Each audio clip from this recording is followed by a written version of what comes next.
Hi, everyone. Good morning. My name is Maxine. I've been attending Maple Community Church with my husband and 3 children for a little over 4 years now. I'm so happy to be standing up here and sharing with you today.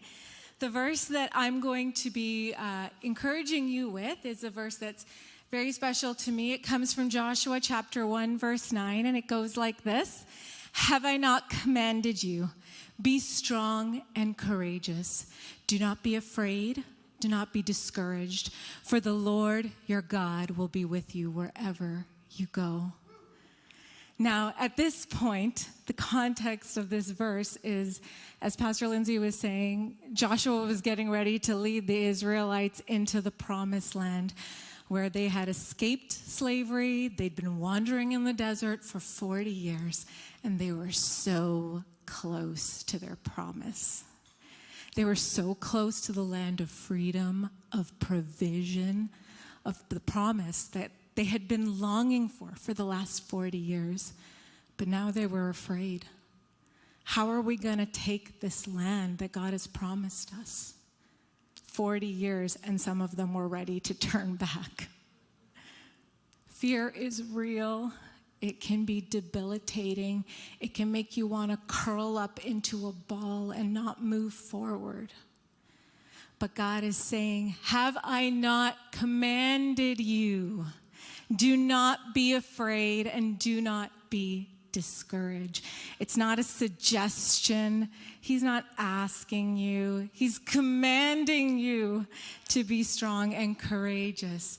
But he's just not, commanding you and say, okay, go ahead and do it. No, he's saying, it's because I am with you wherever you go. For context, like when you're thinking about it and you're a young child and you're afraid, who do you call? Your parents. And when they come, there's suddenly this sense of security. That's the same way that God is to all of us. I remember, there's so many situations where I've been afraid in my life. But I remember that when my boys were born, twin boys, they were born 2 months early. They were really tiny, maybe about 3 pounds each. And they were losing weight as the days went by.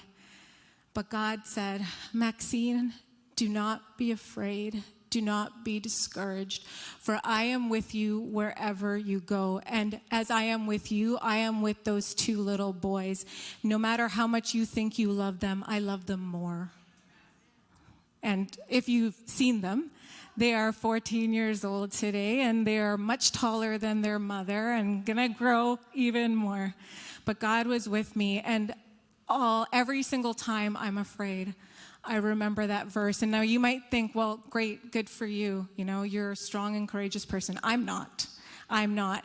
Being strong and courageous is not a matter of willpower, because if it was, I'll tell you, I've been on many diets that have crashed and burned when someone offered me chocolate. Okay, so being strong and courageous comes from reading God's word. Joshua 1 verse 8 says, do not let this book of the law depart from your mouth. Meditate on it day and night so that you may be careful to do everything written in it. Then you will be prosperous and successful.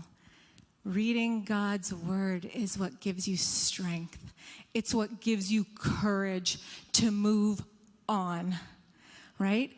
I have read the Bible, and every single time I read the same verse, it comes out differently. It has a new meaning for me, right? When you read God's word and you speak it over your life, you realize that the God who is standing next to you is the God who parted the Red Sea for the Israelites so that they could escape the Egyptians and slavery. He is the God who stood beside Shadrach, Meshach, and Abednego in the fiery furnace so they could come out unharmed. He is the God who at a word can calm the raging wind and seas. He is the God who loves you so much that even though he is without sin, he died on the cross for your sin so that you could have everlasting life and life abundant. So whatever situation you are going through today, whether it is at school, at work, work, with your finances, in relationship with your health. Be encouraged today as you remember Joshua 1:9. Have I not commanded you? Be strong and courageous. Do not be afraid. Do not be discouraged. For I, the Lord your God, am with you wherever you go.